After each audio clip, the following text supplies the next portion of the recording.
If there is no path, create one. And that is exactly what my next guest has done. Welcome Dr. Amal Al Hashmi to her story. Thanks, Your Highness, for having me. It is such an honor to meet you in person and to hear your story. I understand you're a neurologist. So, as I know that there's neurologist and there's a neurosurgery. That to me is a tongue twister to say it. But also I'd like you to explain, before we get deeper into your story and how you became a neurologist, what the difference between the two is, because in case some of our viewers don't know. Right, so both neurosurgery and neurology actually come under the field of neuroscience, and there are other fields that also belongs to neuroscience. However, in a very simple words, neurosurgery is the field that is concerned about performing surgical procedures for neurological patients, versus neurology is providing medical treatment for these patients. Okay, very interesting. So now, how did you come about being a neurologist? Was it something, I always ask my guests this, is something that you've had from the beginning, like as a child, so it's a childhood dream, or was it an experience that you thought, I'd rather, I want to become a neurologist? What is your story?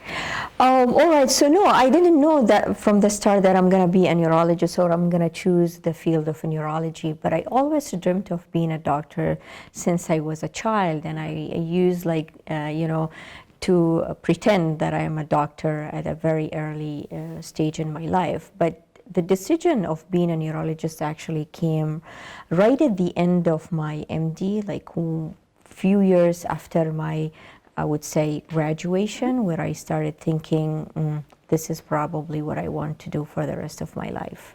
And so when you did your MD, did you start here, or, where did you? Okay, so I did my undergrad at Sultan Qaboos University, and then I completed my training in the entire field of neurology at McGill University, which is located in Montreal, Canada.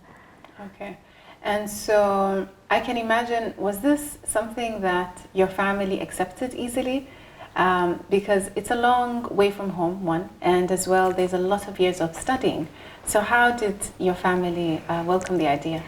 As a matter of fact, the decision, usually my family do not interfere with the decision or such a decision. It was a personal choice. However, I remember that when I decided to be a doctor right at the beginning, my father was like, are you really sure you want to do that? Because I had an eldest sister who also went to this field, and she was missing most of the vacations and days and Eids, and every holiday she wasn't there because she had to study harder and she had to spend more time, preparing for her exams. But I was very determined, and so this is what I wanted really to do, and I thought maybe I should go for it. So even seeing your sister not being there, it didn't change your mind at all in terms of, okay, maybe not, I should not do this, it's just too much work? No, because this is my passion right from the beginning, right? Like I said, in my childhood, very early when I was like a grade 1, yes, grade 2, I was always thinking of being a doctor, and I was very passionate about this idea, and this idea grew with me to the extent I wasn't even thinking or considering anything else to do. And so I took this path, and I'm happy, no regrets, and I'm very proud that I did it.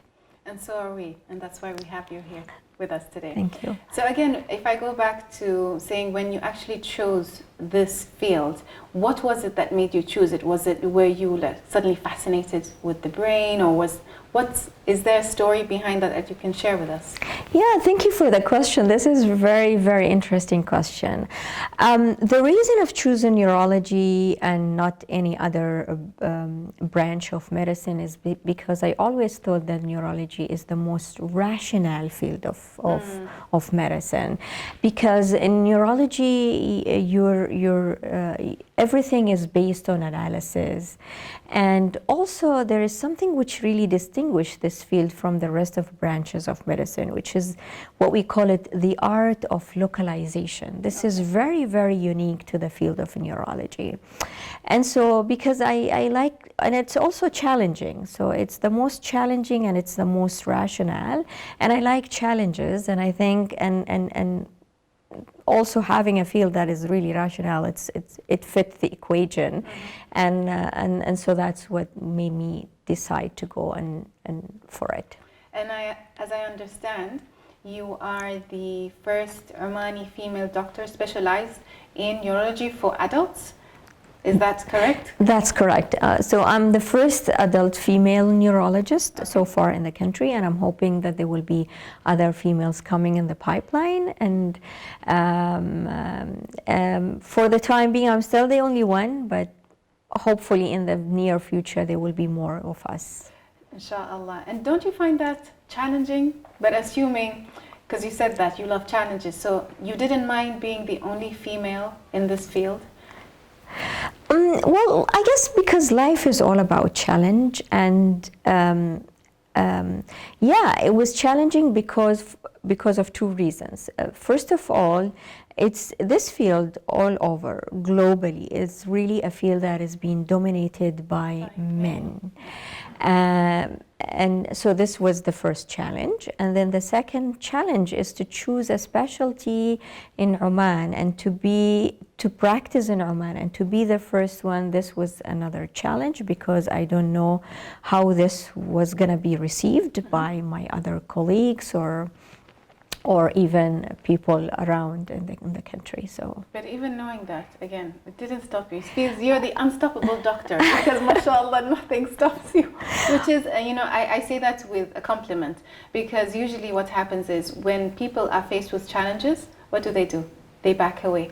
But you face a challenge and you're right there, say, come on, let's do this, and I'm going to overcome you. That's the vibe I'm getting from you. Yeah, first of all, I think people has to like what they do. Yes. And then if they like it, they're going to do it with passion. And if you have the passion to pursue your path, I think you're going to accept the challenges because life is full of challenges. Yes, and sometimes I found it boring when it becomes like, dull, no challenges around. It becomes really boring. So challenging is I think, is a very strong driving force for people to work harder, to achieve more, to come with different ideas, to always being creative and find other, sort of solutions for any problems or obstacles. If it is easy, then you're probably going to lose a little bit of the passion. And then it can get very boring. Absolutely. Yeah, so challenges make things exciting. Right. So I can imagine this is a very stressful job. So my question is, how do you handle the stress of your job and being a doctor, your time management? How do you manage between your personal life and your work life? Yes, definitely. This is the hard part of it. It's like it's really very demanding. The field that I've chosen is very demanding. And within this field as well, actually, I've chosen to be a strokeologist, meaning treating cases related to stroke. And these are usually emergencies. So in addition to getting into a field which is already demanding by itself, is getting into specialize in a certain area, which is even making it more demanding. So the difficult part of it is basically because you have to deal with emergency all the times. But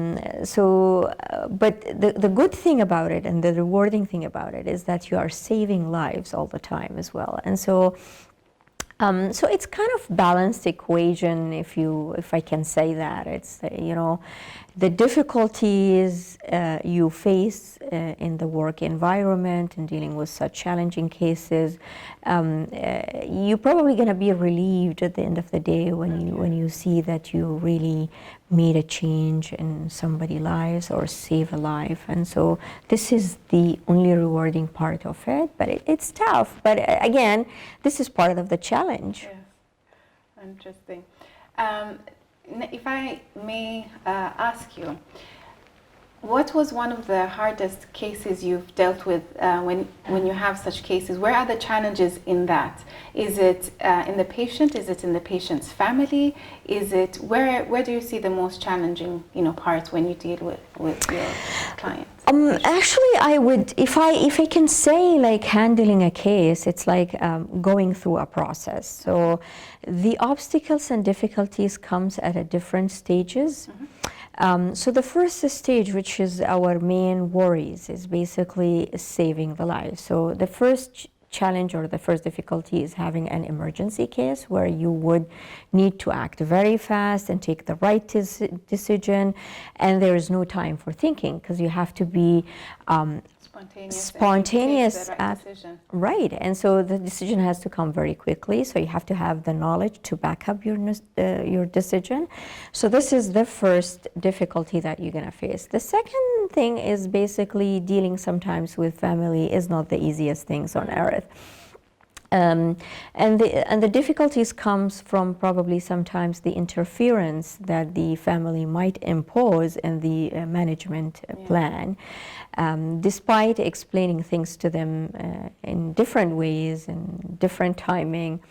But sometimes some people will insist that they don't want to go this way and they want to do it their way, which I find it's quite challenging, because then you can lose part of your management plan, and then probably this is not going to make you achieve the ultimate outcome that you are looking for. Because it interferes or interrupts what you had initially planned, so the result will not be what you had expected. Absolutely. And then you get, unfortunately, the blame game. Yeah, so that's again, it's another part of it, because if you then sometimes they interfere and then they come back and say, well, we expected our patient to do better, but then but then you didn't allow me to execute my full plan. So however, there are times when probably this is not there. It's like, the only thing that you would have to deal with is basically saving the lives and dealing with the emergency, because some of the families are also understanding to the situation. But this is a major difficulty that we are facing on a daily basis, because people has to understand that let us do the job, and then if we could execute the entire plan, maybe you will get the ultimate outcome, the preferable outcome for your patient. So I just advise them to be patient and wait till the end. Okay, thank you so much for providing that information. Now, to anyone who wants to go down your path, what do you advise them? What are the steps that they need to do to become you? I think the most important thing is anybody should believe first, or she or he should believe in himself or herself. So believing in yourself is rule number one, and then pursuing your path with a passion is probably the second rule for this. And also, the third thing is that they have to understand is life is full of challenges and nothing come easily. And so they have to accept the challenges and they have to learn how to deal with these challenges. But they always should believe in themselves, and they should always pursue their dream. And there should be no limitation to what you want to do. Achieve. And you can achieve, absolutely. Thank you so much. It's been a pleasure having you, Doctor, and having you share your story, and hopefully this will inspire many neurologists in the future, inshallah. Thank you so much. The pleasure was mine. We hope you enjoyed this episode. Let us know how Dr. Amal's story inspired you in the comments down below. Don't forget to subscribe for more inspirational stories.